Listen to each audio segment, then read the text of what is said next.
18h sur TV Vendée, bonsoir et merci d'être avec nous pour ce journal du lundi 4 décembre. Dans cette édition, nous ferons le bilan de l'année 2023 pour le secteur de l'hôtellerie de plein air. Elle a enregistré entre 35 et 40 millions de nuitées en Vendée, avec un nouveau vivier de clientèle venu d'Espagne, même si les clients restent principalement issus des pays nordiques. Nous parlerons également du musée numérique qui s'est implanté à Benay. La microfolie amène la culture hors des grandes agglomérations. Enfin, la folle journée, c'est fini. Il faut maintenant l'appeler Ma Région Virtuose. Nous découvrirons ce qui change en fin de journal. Une saison en dents de scie, mais une saison réussie. C'est la Fédération vendéenne de l'hôtellerie de plein air, FVHPA, qui le dit. Elle s'est réunie en fin de semaine dernière pour dresser un bilan de 2023 et préparer l'année à venir. Une année qui promet d'être intense, avec de grands événements sportifs au programme. Colline Davy a rencontré Franck Chadot, le président de la fédération. En cette fin d'année 2023, l'heure est au bilan pour l'hôtellerie de plein air en Vendée. Et cette saison 2023, elle a été globalement bonne malgré quelques difficultés, c'est ça ? Alors c'est sûr qu'on peut dire qu'on a vécu dans un ascenseur émotionnel cet été, mais c'est vrai que le bilan nous ressort une saison plutôt satisfaisante avec un bon retour de 85% des professionnels. Donc on est plutôt satisfait. On est parti avec un début de saison très fort. Donc je le disais, une avance en termes de réservation de l'ordre de 20% fin mars, ce qui nous annonçait une saison exceptionnelle. Et tout s'est estompé et s'est effondré mi-mai jusqu'au début juillet. Une incertitude, un contexte géopolitique qui a rendu une inquiétude malsaine au sein de nos clients qui ont préféré attendre. Et on a eu une après-saison assez exceptionnelle cette année. Alors certes, facilitée par une météo très favorable, mais aussi par une inflation qui a orienté certains clients pour prendre des vacances en septembre où elles sont moins chères. Et alors pour 2024 qui arrive également, est-ce qu'on part sur une belle saison avec notamment le Vendée Globe qui arrive ? J'allais le dire, historiquement, on sait que les années de Vendée Globe sont toujours une bonne saison. Donc il n'y a pas de raison de ne pas y croire encore. Et en plus, cette année, une année d'Euro de football, de Jeux Olympiques, qui va se terminer par un Vendée Globe en Vendée. On s'attend à une saison 2024 au moins à la hauteur de celle passée. Alors puisqu'on parle de perspective, il y a les chiffres, bien entendu, c'est important. Il y a aussi tous les enjeux autour du développement durable et notamment un point fort autour de l'eau. Est-ce que vous pouvez nous expliquer un peu ce qui est mis en place ? Alors nous, on est naturellement dans un environnement naturel, le camping. Les clients viennent chez nous pour se mettre au vert, les pieds dans l'herbe dans un espace de verdure. Donc c'est notre cœur de métier, on y fait attention, mais on travaille depuis quelques années à limiter notre impact sur l'environnement, notamment en termes de consommation d'eau. On travaille beaucoup sur ce sujet-là avec des études qui ont été menées cet été. Et à terme, on arrivera à s'engager pour consommer moins, en tous les cas dans les années qui viennent, et on sera même au point d'avancer le chiffre de moins 15% de consommation sur les 2 années qui viennent, en mettant en place des systèmes techniques pratiques qui nous permettront à chacun d'économiser la ressource, sans pour autant faire baisser le niveau de qualité qu'on peut proposer sur nos campings.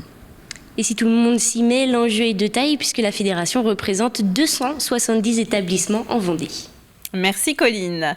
En 2022, on compte en moyenne 688 kilos de déchets par habitant de Sud-Vendée Littoral. C'est 100 kilos de plus par habitant que la moyenne vendéenne et la moitié de ces déchets sont enfouis. Alors la communauté de communes a donc souhaité s'engager et a proposé aux villes volontaires la signature d'une charte d'éco-exemplarité. Elle engage les communes dans le tri des biodéchets ou encore à mener des actions de sensibilisation. Sud-Vendée Littoral mettra à leur disposition des moyens pour cela. 31 communes sont présentes aujourd'hui sur 43, ce qui est un très bon score. Sachant que d'ailleurs, il y en a 4 ou 5 qui se préparent à rentrer. Donc, vous voyez, ça fait un très bon score. Les convaincre, finalement, on a fait toute une opération quand même pour inviter les communes, expliquer, etc. Mais on est surpris, il n'a pas tellement fallu forcer pour convaincre. Parce qu'on sent bien qu'il se passe quelque chose actuellement dans notre territoire, mais comme partout, en termes d'évolution des comportements. Chaque commune fait maintenant un état des lieux de ce qu'elle peut changer avant une prochaine rencontre en juin 2024. Je vous propose à présent d'ouvrir une page sport avec du basket. Tout d'abord, c'était la 14e journée en National 1 masculine. Châlons recevait l'Oun Plage samedi soir à la salle Michel-Vrignot. Distancés au score lors des 2 premières périodes, les Vendéens de Sébastien Lambert ont su faire la différence après la mi-temps grâce à leur défense solide. Ils se sont imposés au score final de 74 à 69. Résultat serré, mais faisant oublier leur défaite lors du match aller. On écoute la réaction de l'entraîneur de l'équipe vendéenne, Sébastien Lambert. C'est vrai qu'aujourd'hui on est un petit peu, je pense, moins bien offensivement, mais on a une grosse débauche d'énergie défensive, donc on arrive toujours à avoir 1 ou 2 runs pendant les matchs. Là, dans le 4e, on n'est pas trop mal, mais on voit à un moment donné, on perd 1 ou 2 ballons, ils reviennent. Aujourd'hui, c'est notre défense qui nous fait gagner, clairement. Et c'est vrai qu'on trouve tout doucement l'équilibre autour de cette défense-là, même si je reste persuadé qu'offensivement, on peut faire bien mieux que ça. Mais l'avantage quand on a un socle défensif comme ce soir ou comme la semaine dernière, c'est qu'on peut gagner aussi des matchs à 70 points. Voilà.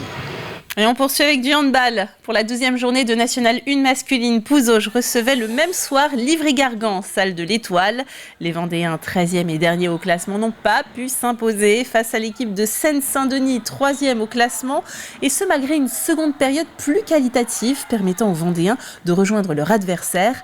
Leurs efforts n'ont cependant pas suffi. Score final 29 à 33. Une nouvelle déception pour le coach de Pouzauges Vendée Handball.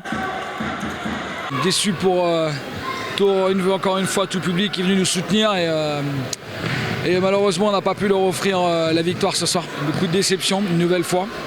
Maintenant on a 2 temps faibles, un en première, en seconde mi-temps qui coûtent beaucoup trop cher. Soit il y a des valeurs, on lâche pas, on se bat, on n'explose pas, ce qu'on pourrait très bien exploser à la 40 ou 45e. Au contraire on se bat, on revient et c'est bien. C'est bien pour tout le monde qui nous soutient, pour le club, pour l'équipe, mais malheureusement ça ne paye pas, quoi.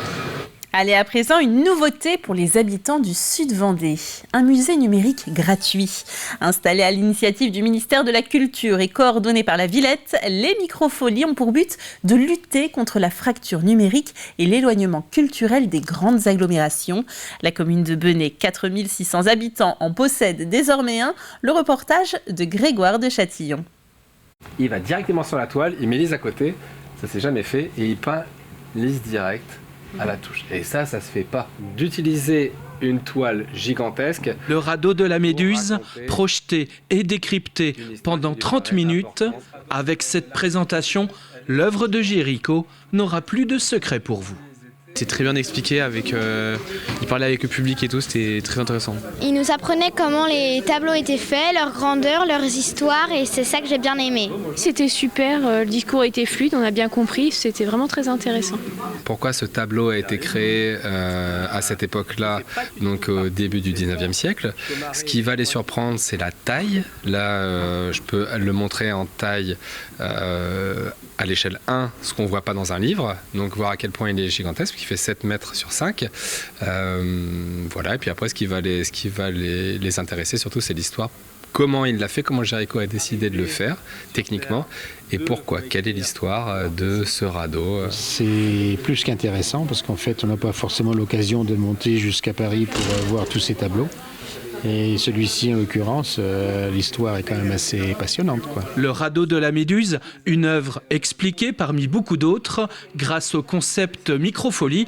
Microfolie, un concept pour rendre accessible la culture en milieu rural grâce à un dispositif du ministère de la Culture piloté par la Villette. À Benay, on va pouvoir découvrir les trésors que regorge le musée d'Orsay, le musée du Louvre, même les cathédrales. Il va y avoir aussi des expositions sur la reconstruction de la cathédrale Notre-Dame.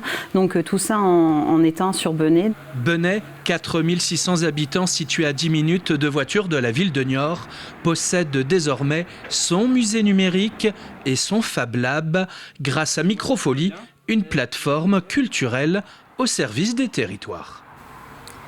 20 ans après sa création, la Folle Journée change de nom. Ce sera désormais Ma Région Virtuose. Changement de nom et d'identité visuelle, mais le concept reste le même, faire découvrir la musique classique au plus grand nombre avec des tarifs allant de 2 à 12 € et une offre diversifiée, des concerts courts partout en région et cette année jusque dans les TER, les villes de Chaland, Fontenay-le-Comte, La Roche-sur-Yon, Vouvant ou encore les Sables-d'Olonne et l'Île-Dieu accueilleront des concerts du 26 au 28 janvier 2024 et pour séduire un public plus jeune, des concerts auront également lieu dans 10 lycées de la région. C'est l'essence même, c'est le même concept, rien ne change.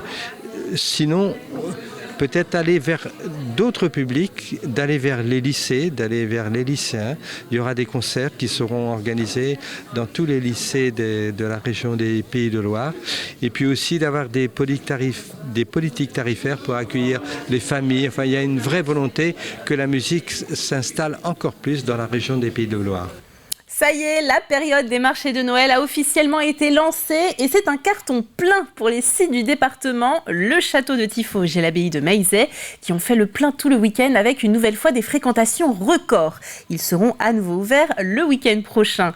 Du beau monde aussi du côté de Luçon ou de Beaulieu-sous-la-Roche. Ce dernier a attiré rien que le premier soir plus de 6000 personnes. Un très beau marché qui a malheureusement été endeuillé samedi soir vers 18h30 par le décès d'un homme d'une cinquantaine d'années.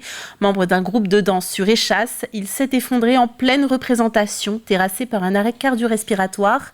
Intervenus rapidement, les pompiers n'ont pas pu le réanimer. Certaines animations ont été annulées, mais le marché de Noël a suivi son cours. Il est temps de refermer cette édition. Merci de l'avoir suivi avec nous. Retour de l'actualité, vous le savez, à partir de 7h demain matin. François Pérez sera comme toujours aux manettes. Quant à moi, j'aurai le plaisir de vous retrouver à 12h30 pour un nouveau journal. Belle soirée sur TV Vendée.